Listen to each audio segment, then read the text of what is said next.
बिस्मिल्लाहिर्रहमानिर्रहीम। एक ही सब में खड़े हो गए महमूदो अयाज, ना कोई बंदा रहा और ना कोई बंदा नवाज।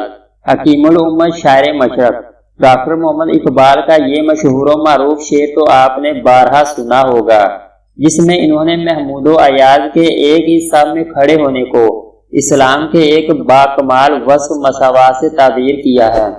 अयाज एक अमीर ताजर का गुलाम था।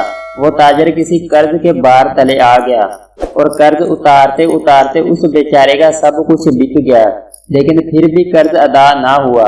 उसके गुलाम अयाज ने उसे मशवरा दिया कि आप मुझे बाजार ले जाएं और वहां 10 लाख दिरहम में फरोख्त कर दें ताकि आपका कर्ज अदा हो सके।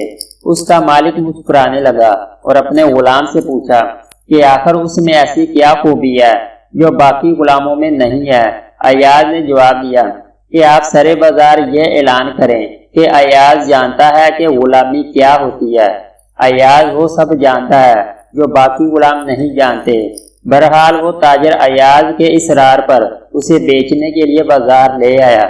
जब उसने अपने गुलाम अयाज के 10 लाख दिरहम तलब किए तो हर तरफ से जोरदार कहके बुलंद हुए, जो कि एक फितरी अमल था, क्योंकि उन दिनों गुलाम बिकता था 200 से 300 दिरहम में और वो तलब कर रहा था 10 लाख दिरहम। लेकिन इस कदर गैर फितरी मुतालबे के बावजूद वो ताजिर अपनी बात पर कायम रहा। बात पहुंची बादशाह के दरबार तक।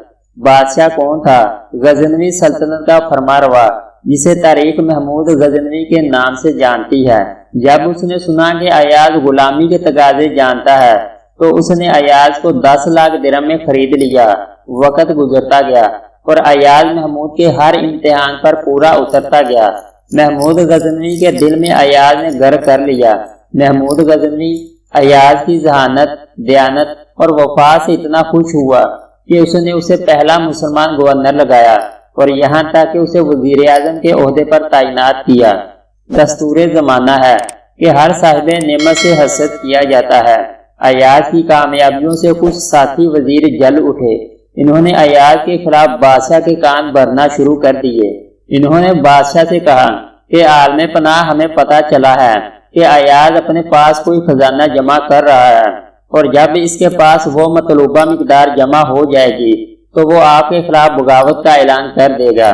सबूत के तौर पर इन्होंने बादशाह से यह भी कहा कि अयाज इस खजाने को रोजाना एक तय खाने में देखने के लिए जाता है। आप बेशक खुद इस बात की तस्दीक कर लें। शक का बीज जमीन में काश्त नहीं किया जाता, बल्कि ये जहन में बोया जाता है, और ये हफ्तों या महीनों में नहीं बल्कि लम्हों में तनावर दरख्त बन जाता है। इस बुरी बला ने महमूद और अयाज के एतमाद की मजबूत दीवार में भी दरार डाल दी। महमूद ने अयाज को बुलाया, अपने सामने बिठाया और दरियाफ्त किया कि यह खजाना और तय खाने का क्या मामला है। अयाज ने लाख यकीन दिलाने की कोशिश की, लेकिन महमूद को तसल्ली ना हुई। अयाज से कहने लगा, चलो मेरे साथ इस तय खाने। आखिर एक शाम महमूद गजनवी और अयाज हाथ में चिराग लेकर इस तय खाने में उतरे, जहां अयाज पर खजाना जमा करने का इल्जाम था।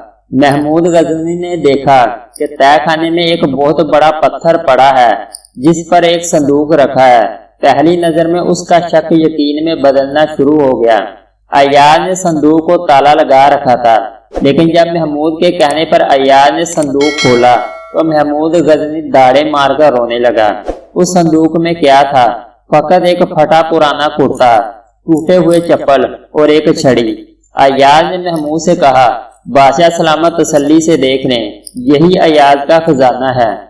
महमूद ने पूछा कि अयाज, तूने इसे बहुत हिफाजत से रखा हुआ था और तू इसी खजाने को देखने आता था। अयाज ने कहा, आलमे पनाह, आज मैं एक आला ओहदे पर फायद हूँ, लेकिन मुझे आज भी नहीं भूला कि कभी मैं गडरिया था, इसी छड़ी से बकरियां हांका करता था, यही चप्पल पहनता और यही फटा पुराना कुर्ता जेबे तन करता। अब रोजाना अपने इस खजाने को इसलिए देखने आता हूँ कि कहीं अपनी औकात ना भूल बैठूं, कहीं इंसानों को कीड़े मकोड़े समझकर अपने पैरों तले रोंदना शुरू ना कर दूं, कहीं कोई गरीब मेरे गरूर की बीनड़ ना चढ़ जाए, कहीं तकब्बर और रूनियत के नशे में किसी बेकस की झोंपड़ी ना जला दूं, कहीं अपने जाहो जलाल का चिराग रोशन रखने के लिए मजलूमों की जिंदगी का दिया ना बुझा दूं, بس میں روزانہ اپنے ضمیر کی زنجیر ہلاتا ہوں تاکہ مجھے اپنی اوقات یاد رہے۔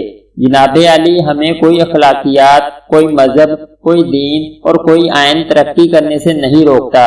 ہمارا حق ہے کہ ہم ہواؤں میں اڑیں، لیکن ہمارے پیر زمین پر رہنے چاہیے۔ یاد رکھیے، جب کوئی ہمیں چھوٹا نظر آتا ہے تو یقیناً ہم اسے دور سے دیکھ رہے ہوتے ہیں یا غرور سے۔ مجھے اکبر الہ آبادی کا خوبصورت کلام یاد آ رہا ہے جو وہ کالج کے طلباء سے خطاب کر رہے تھے۔ انہوں نے طالب علموں سے مخاطب ہو کر کہا تھا کہ تم شوق سے کالج میں پھلو، پارک میں پھولو، جائز ہے، غباروں میں اڑو، چرخ پہ جھولو، بس ایک سخن بد عاجز کا رہے، یاد اللہ کو اور اپنی حقیقت کو نہ بھولو۔